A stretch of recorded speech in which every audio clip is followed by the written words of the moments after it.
One TV special report.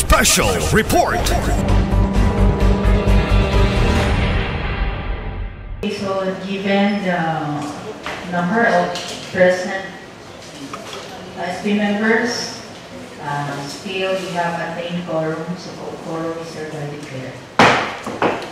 Next is the approval of the order of business for today's session in motion. Madam Chair. Honorable Dampuo. Thank you, Madam Chair. Good morning sa tanan. I move the approval of the order of business on this session for the regular session, Madam Chair. Seconded remarks, comments. Yes, Honorable Limbaga. I move for the insertion of resolution number 5 of Barangay Nicogas, a resolution programming the amount of 85,000 pesos from the Trust Fund 2023 to Culture and Arts for Binalbal Festival, Madam Chair. It's a motion for amendment of the original motion raised by Honorable Limbaga. Are there any second for the amendment? Seconded. Any remarks, comments, objections? Okay, hearing none. Motion is approved. Approving the order of business for today with inclusion has been moved by the Honorable Limbaga. Next is the approval of the minutes for November 25 session. Any motion? Madam Chair. Honorable Lagi. Thank you, Madam Chair. Good morning sa tanan. I move for the approval of the previous minutes dated November 25, 2024 without any corrections. And it's reading, Madam Chair. Okay, it's duly seconded. Remarks, comments, objections? Okay, hearing none. Motion is approved. Next is the privilege hour. So any privilege message? We don't have also guests to be accommodated, so therefore we'll proceed with reference of business. There's no new proposed ordinance or resolution, so we will move to petitions and requests. Kindly read. Petitions and request A, letter of mayor dated November 25, 2024, endorsing the request of Community Officer Bernie Tayong for 1 vehicle and gasoline or fuel in connection with the upcoming May 12, 2025 national and local election. The undersigned is mandated with the Commission to conduct automated counting machine roadshow to 33 barangays and other stakeholders of this municipality. This is to educate the public relative to ACM and conduct voters' education in relation to the voting process. And January Supplemental Budget number 4 submitted by the Municipal Mayor for the passage of Operation Ordinance number 5 of General Fund and Supplemental Budget number 3 of New Fund as per attached.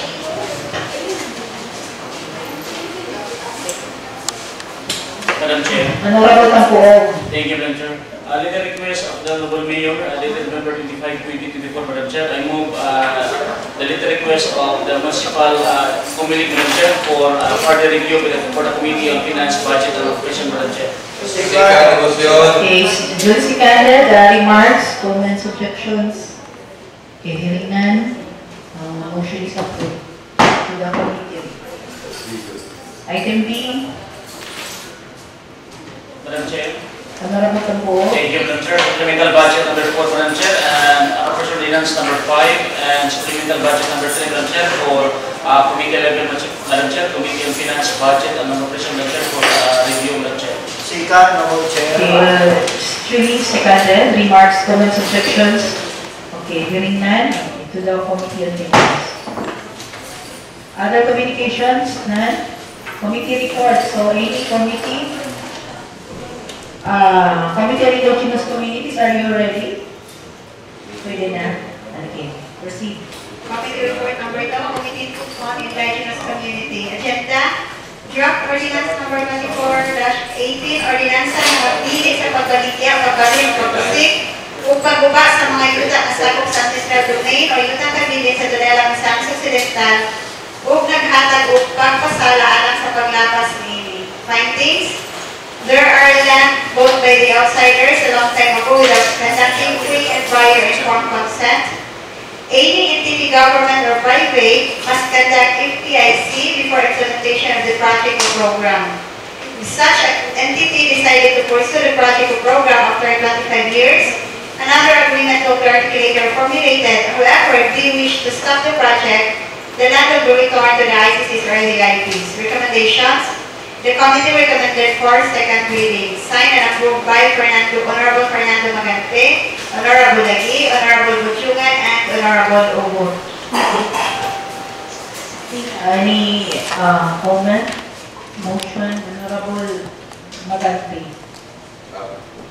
Madam Chair, Ay, yes, Honorable Lagi. I move that the committee report of the Committee on Indigenous Communities, Madam Chair, I move for second reading, Madam Chair. Committee to second reading, Madam Chair. Yes, duly seconded remarks, comments, objections, hearing none for second reading. Next, Committee on Social Affairs. Madam Chair, Honorable Lagi. thank you. Committee report on social services, women, families, senior citizens, and persons with disability. Subject, letter from the Municipal Mayor dated October 17, 2024. Endorsement and passage of MPOC Resolution number 24-5. A resolution requesting the Sangguniang Bayan of Tudela to pass an ordinance prohibiting acts of online sexual abuse and exploitation of children in the municipality of Tudela. The meeting started at 9:30 o'clock in the morning with a prayer led by Honorable Martis Mixdon, members of the committee. Honorable Lagi, the chairman of the committee, acknowledged the presence of all invited personnel and committee members and said that the reason behind the meeting is to tackle the resolution requesting the Sangguniang Bayan of Tudela to pass an ordinance prohibiting act of online sexual abuse and exploitation of children or OSAEC in the municipality of Tudela. He stated that there is a little change in section 9 of the ordinance and started reading it with some discussions. Honorable Martis Mixdon, member of the committee, was first recognized and asked who would be the representative from interfaith communities and non-government organization since it was not stated or specified under section 9 of the ordinance.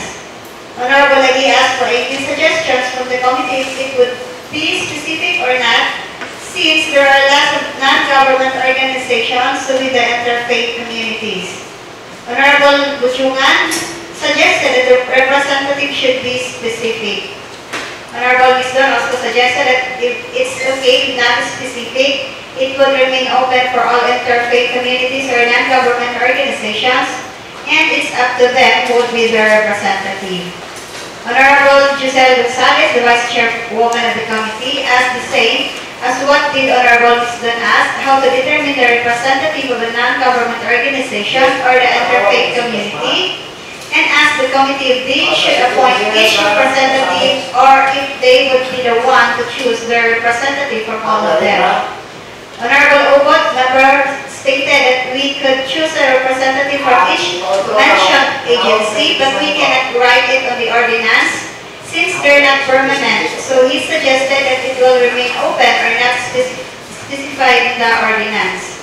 After further discussions, the committee agreed to remain the representative from interfaith communities and non-government organization as not specified. Honorable Lagi stated that since it is only the topic, we need to tackle from the ordinance. He asked the committee for a motion to move the ordinance prohibiting acts of online sexual abuse and exploitation of children in this municipality of Tudela for second reading. Honorable Gonzalez moved the motion and seconded by Honorable Mixdon and Honorable Butchungan. The meeting adjourned at 10 in the morning. Recommendation, the committee approved the resolution to pass an ordinance prohibiting acts of online sexual abuse and exploitation of children in the municipality of Tudela for second reading. Signed and approved by Honorable Lagi, Honorable Gonzalez, Honorable Mixdon, and Honorable Butchungan. Okay. Honorable Sumaba. Ay, no. Honorable. So we have Honorable Lagi. We proceed na mag-gustuan. Okay. Thank you, Honorable Madam Lagi. Chair. Yes. Madam Chair, the committee report of the proposed ordinance prohibiting acts of online sexual abuse and exploitation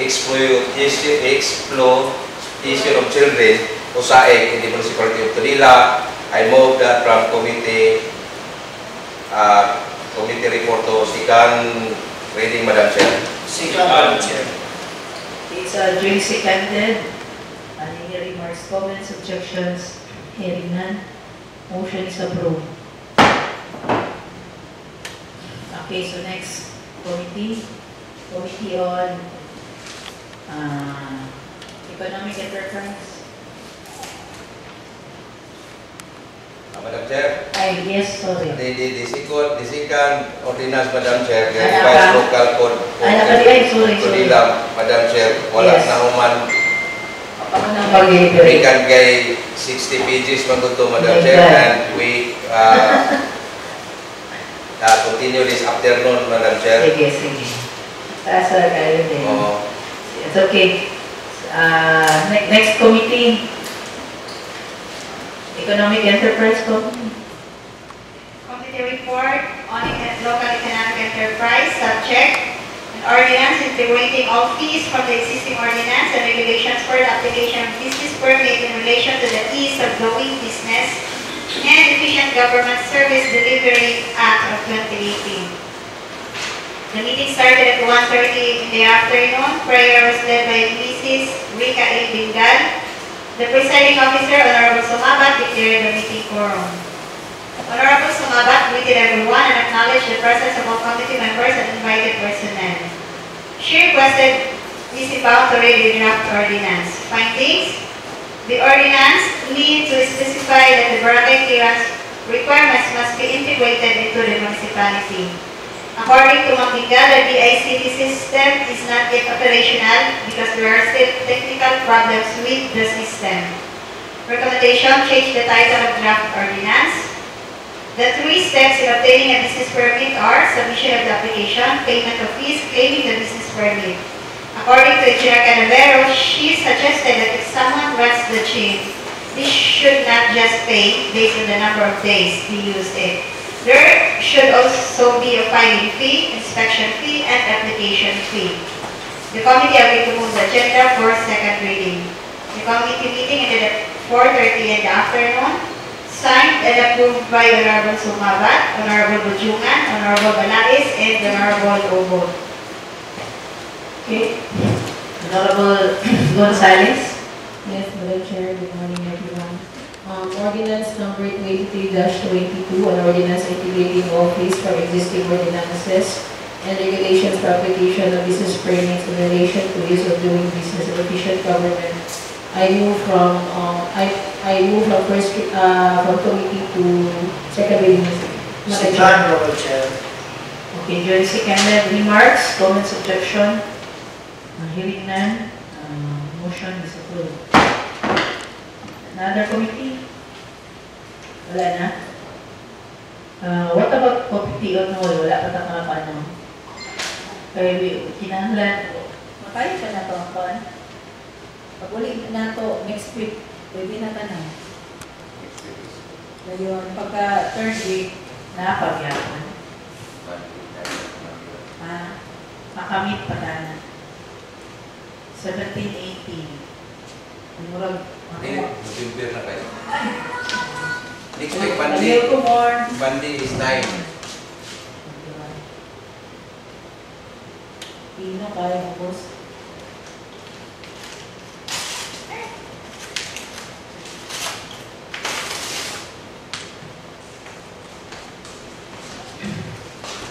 Okay, so, second week. Paguli na to, pwede pa no maraton ta. Kaya ang target, makamumanta o third week or second week, paguli na to. Third week lang, no? On So, patron na ito, Madam Chair, on 16. 16. Not target. May na naman to. Okay, sige. So, let's proceed. Sa committee, wala nila. Sige, so let's proceed to calendar of business. It's for first reading and the measures. Madam Chair, first reading, supplemental budget number 1 of Barangay Gubel, For year-end bonus, 71,400. Traveling expenses, 28,600 to be taken from the 2023 surplus. Madam Chair. Honorable Campo. Thank you, Madam Chair. Supplemental budget number 01, Barangay Bumbil. I move, Madam Chair, from first to second, second to third, third to final approval, Madam Chair. Second, Madam Chair.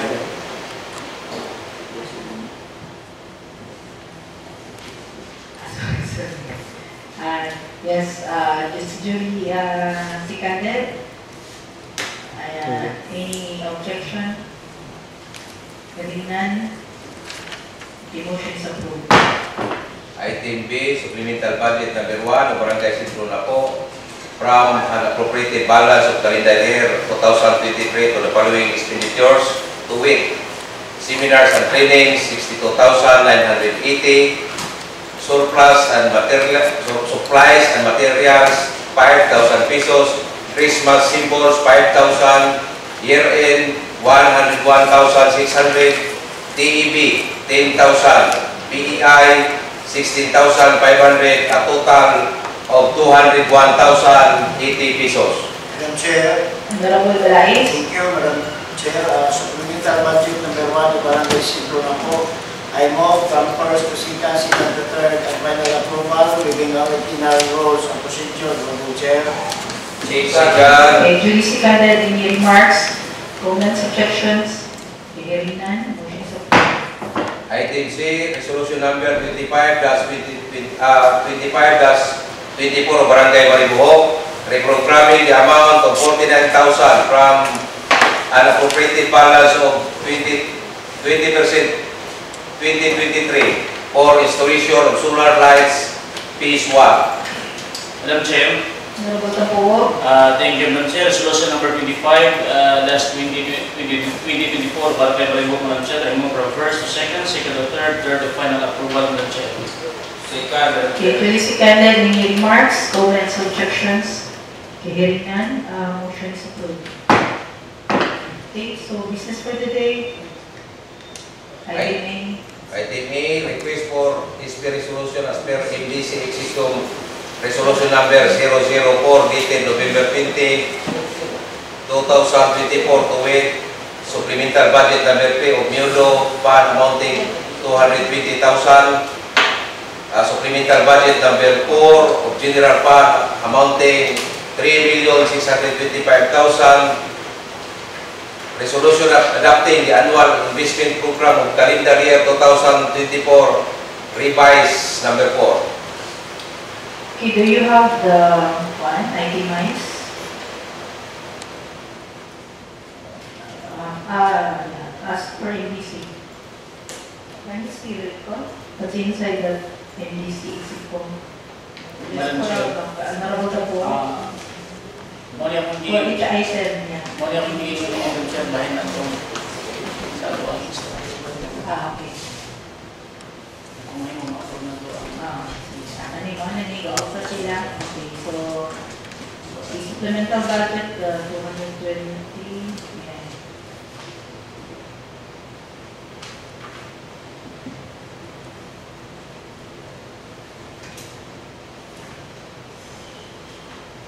Device number 4 niya.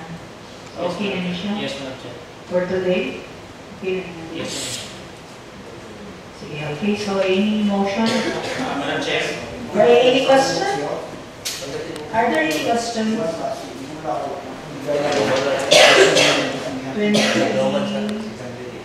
Sige. Madam Chair. Yes, Kasi yung video, Madam Chair, as per local finance committee meeting at naging andal niya po, Madam Chair, the regular employees will receive 30,000, the extra personal, the extra bonus, and then the subordinate will receive 10,000, Madam Chair.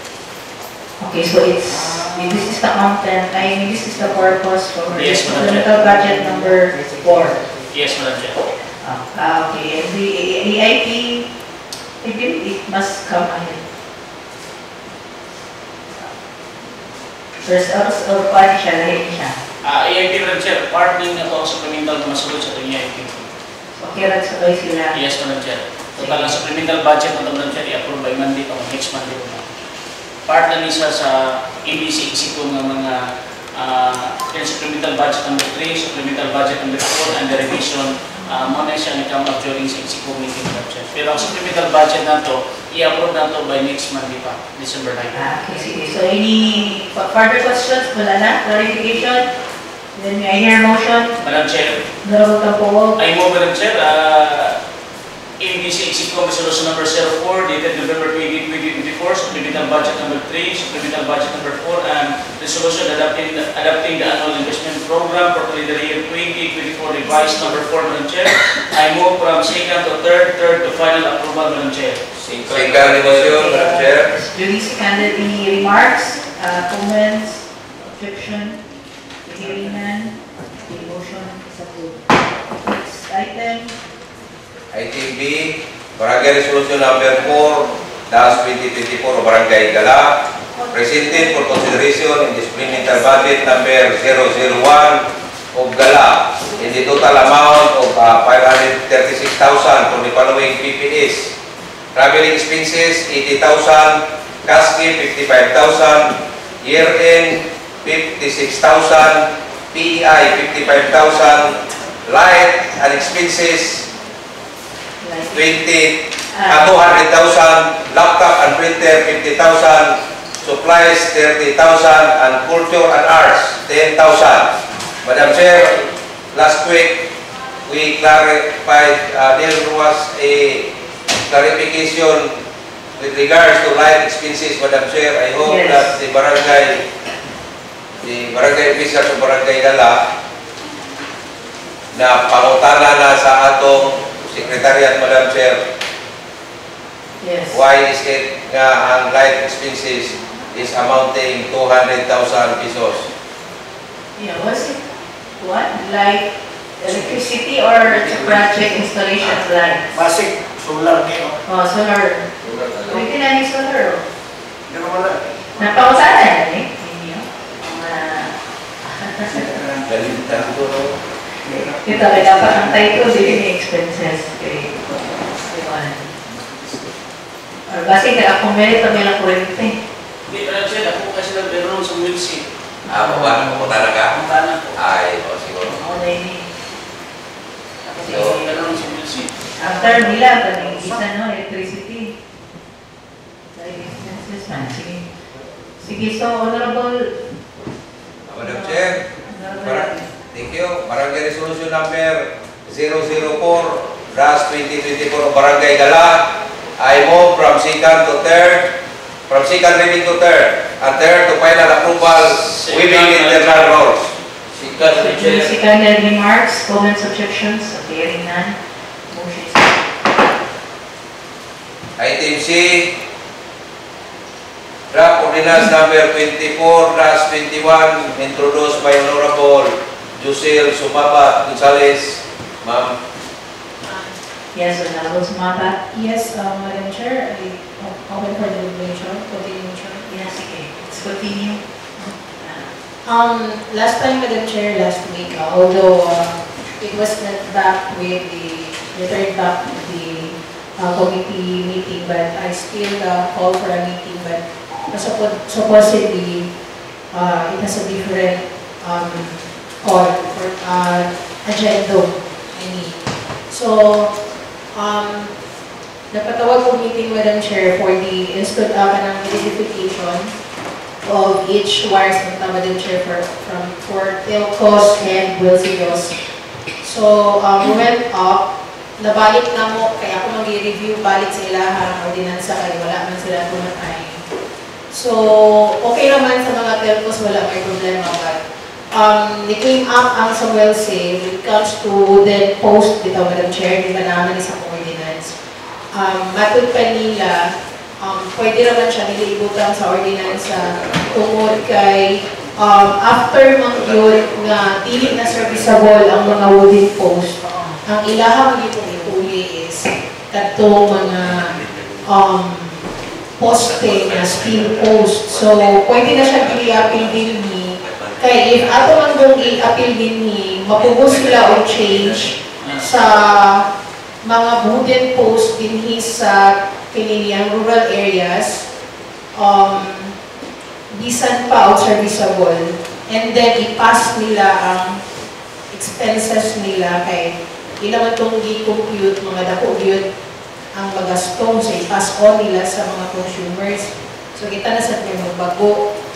So there's naghatag sila suggestion na pwede naman na dili apil sa atong ordinance.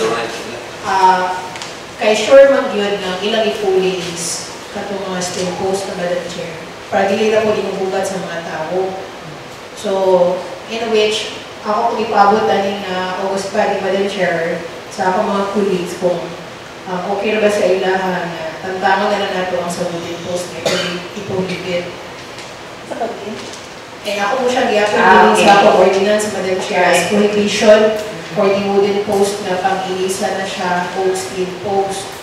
But with that provision, it will mandate all yes, Madam Chair. posts, Oh, yes, not only will see, no. Yes, not also, kini siya, Madam Chair, mura kong ingon nila, ato lang i-indicate din nga, wooden post na ito ipa-kuan is prohibit to the telcos, to the telecommunication only, Madam Chair. For the WELSE, since nagasunod sila sa niyang pamaagi, kay gibawalan naman gipod sila ng magamit ng wooden post, kay one of the requirement mo po na nila, Madam Chair, based sa ilahan, sa DNR po na nila nga one of the requirements. So, pag-ilisan din nila ang mga wooden post is to steel post. So, ako sila rin na pwede naman siya, but specific lang din na dili para sa ila kung dili para sa telcos. Kaya there are some telcos mo basin ba if maghimo sila o magbutang sila o ilang kawali mo poste. Then, napadili dugang Madam Chair, sa ikot ana,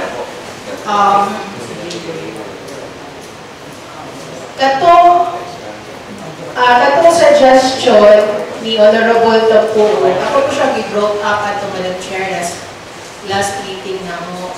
Katawitaw sa mga sa WELSE, our instead tag-iya sa poste or post, mo yung take charge, then sila mo yung ma-penaltyhan. So, iingat pa ng taga-WELSE, if kini mahitabo, automatic siya daw na hindi na lang sila magpa-taod sa ilang posting. Which means, if mahitabo na, daghang mga subscriber din sa lungsod sa tutela mga constituents na mawala ng connection, Madam Chair. Because some of the telcos, wala sila yung mga kaugalingong poste, like Misamis Cable, Majestic Cable, most of them, except PLDT and PLDT and dito, lang ang naay-poste. So, kanagay sila ng mga telecommunications, nakatap-day na tanan sa mga poste sa WELSE, in which, bawal yung put na sa ilaha, but mura na sila in terms of, it's like mura generous na lang sila o kuan ba, nga dapat magrenta man na yung sila, then with the MOA, kay doesn't think makod, nga kung nasa sila yung MOA, pwede na sila magbutang na dayon or mag-tap sa ilahang connection sa mga lain, sa mga poste. So, naalay mga designated post or post na kung asa sila pwede mo connect. So, as of the moment, ang ilahang partner is only Waga nga company ang nakakonect sa ilaha, pero napoy problema sa Waga kay ang ilarang gibutang dito sa WELSE is isa ka poste per naghahan ng linya.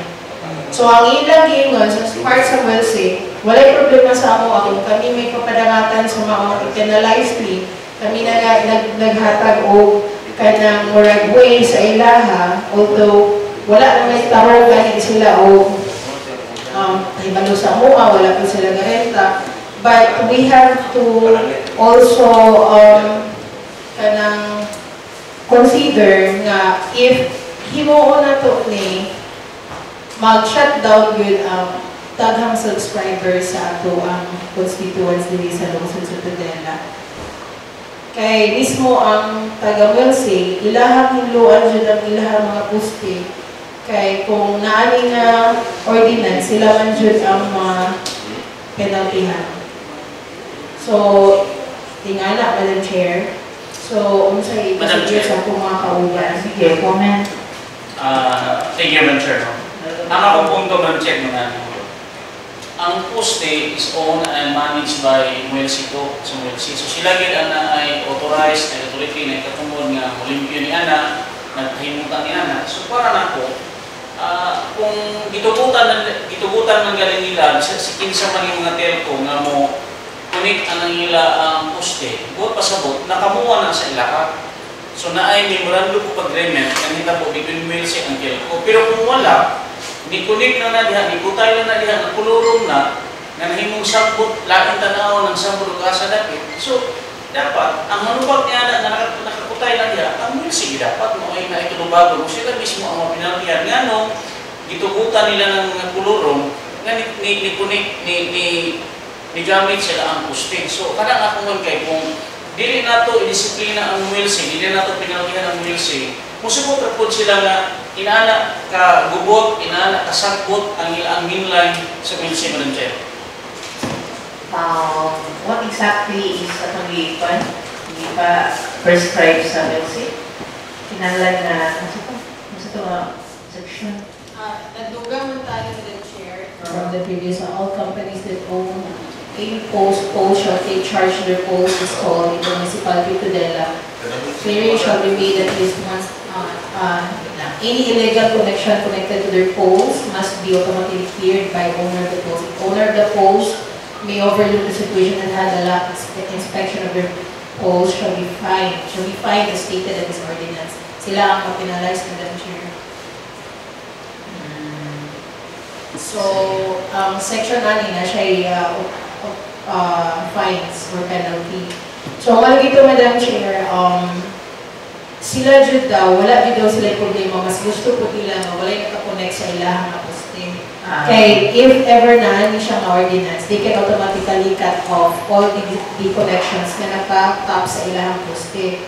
But then the problem is, are we is it okay with us if the effect of this ordinance will be the consequence of our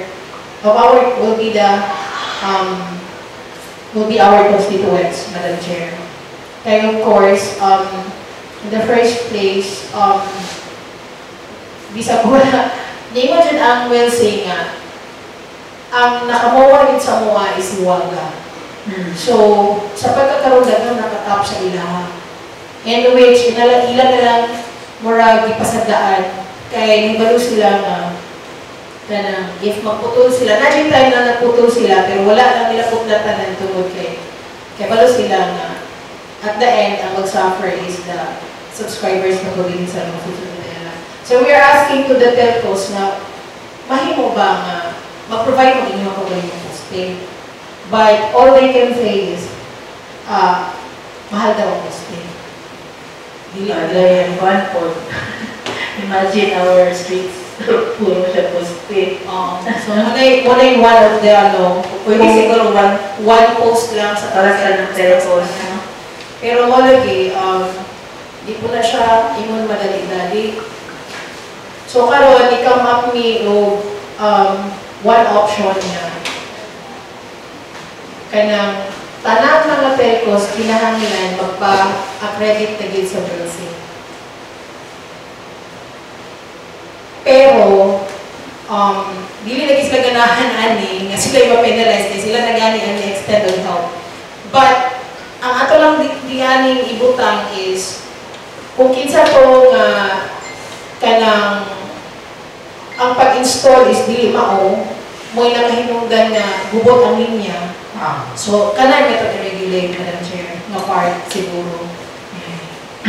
Sige, so, what's the say of the other members? Madam Chair, Yes, Honorable Sinidas. kung ako ibutan ko sa kong pagaling mo, sa MLC ko karoon din na. Kung ako'y manager sa MLC, ipas na resolution, huwag nung pinako ka regardless kung makuha ng subscribers, mga katawan. Kung ako mo pa na kung ibutan akong pagaling ng manager pa ko karoon, once ma-approve na siya, huwag nung pinako ka na, otherwise yung penalize. ako lang bahala, regardless kung musafir ang subscribers. Anyway, wala mong hotla ng gitan kuha. Matilko sa also, kung nakikutaka, naman siya, naman din sila full rental. Full rental. Isa na rin. Madam Chair. Sige na po lagi. Salamat, Madam Chair. Kanang mangutana lang ko, Madam Chair, sa ni Honorable Gonzales, Madam Chair. Kining ang una lang kong mangutana, Madam Chair, ang kanang mga tanan na mga telcos na nisulod sa lungsod, Madam Chair, nagbayad ba nila diri sa sa atong sa LGU, Madam Chair? Sa makulitan na to. Oo, sa ipakulitan na to. Wala mas Thank you for that question, Madam Chair. Amo ko na siyang gi-check ato na time last meeting. Dili gyud tanan, Madam Chair, ang ibayan. Kas ara sila gabayad kung bila ka tuig wala nang premium. So ana siya munay na-storyahan mo na mo nga kinahanglan gyud mo nga mukuha og business permit, and then once wala na mo kabayad sa pipila ka tuig, so penaltyhan gyud mo. Pusyutan gyud mo penalty. Kaya nakakuha naman sila og business permit itong niagi. So they're obliged to pay the penalty when it comes to business permit. Kaya pila naman 10 years ang uban. Uban po, updated sila business permit, Madam Chair. Pero some of them, wala. Mga kita nila. Yes, Madam Chair. So, ang giingon sa Melsig, ingon siya, Madam Chair. Dili sila mo accept kay mag-clearing man i-clear man jud na inspection. Naay paghimuon nga inspection once a month diri sa tuwa. Together with the joint inspection with the LGU, Melsig, and the cost ang mahitabo. So karon, pag mag-inspect din ha, before nila dawaton ang telcos na mo tap sa ilaha na poste, dapat nasa business permit nga updated din sa tuwa. Muna ilang one of the requirement. So, naipagahimuon, Madam Chair, nga inspection, ngayon na naman itong mga telcos nga once nga dili mo makakuha o business permit, automatic yun mo i-cut down din, Madam Chair. Karon nga tuig, kinahanglan ang all telcos makuha business permit din ni IHA maki-accredit ni Wilsey, IHA dawato ng Wilsey.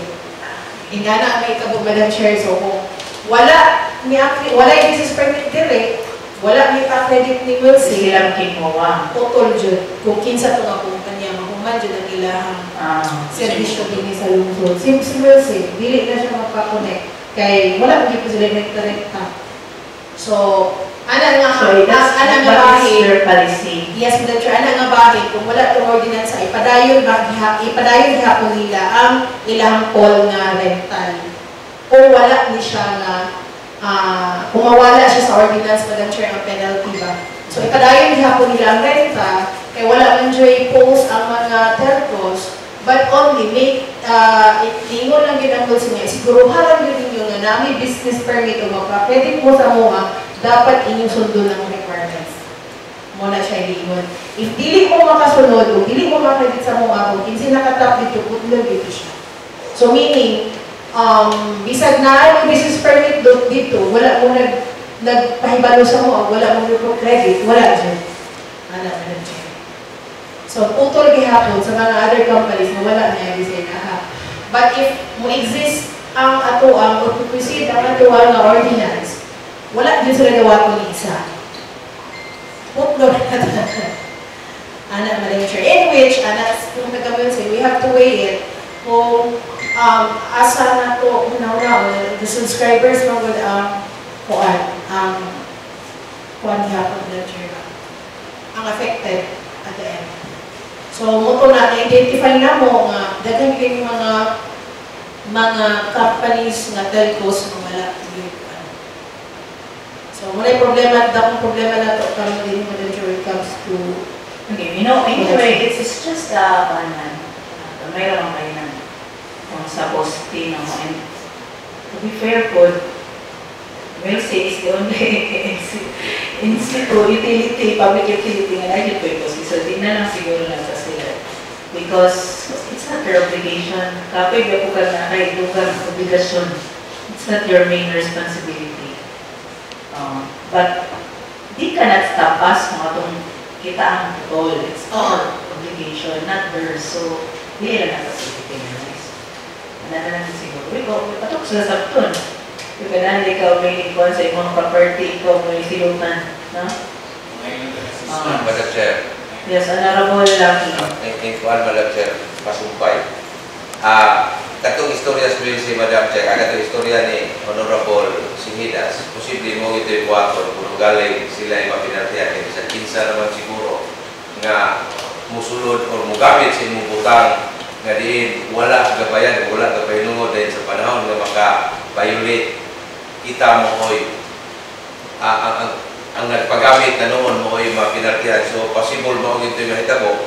Ay nagpasalamat ta Madam Chair nga gumikan ani mong ordinansa. Nagpasalamat ta sa proponent si Honorable Sumabat Gonzales nga gumikan ani mong ordinansa ato yung mapanghimusgan kung atong mapugos ang tanang mga nagtematil ko nga naa diri sa atong lungsod nga nagpahimulos nagtaon-taon nga diin naghatag po og kabugaw sa atong mga linyada. Hindi wala gani tay nasabi kay uban ni Lukat before ni Lukat wala na nag-renew. Unya karon atong ang ilahang gipagbiyahan nga mga wires nga nagbitay nakahugaw sa pananaw dili lamang sa atong katawan mo dili sa mga lumalabay mo idungdan nga napugos ang atong konsehal aning mga ordinansa. So salamat kayo.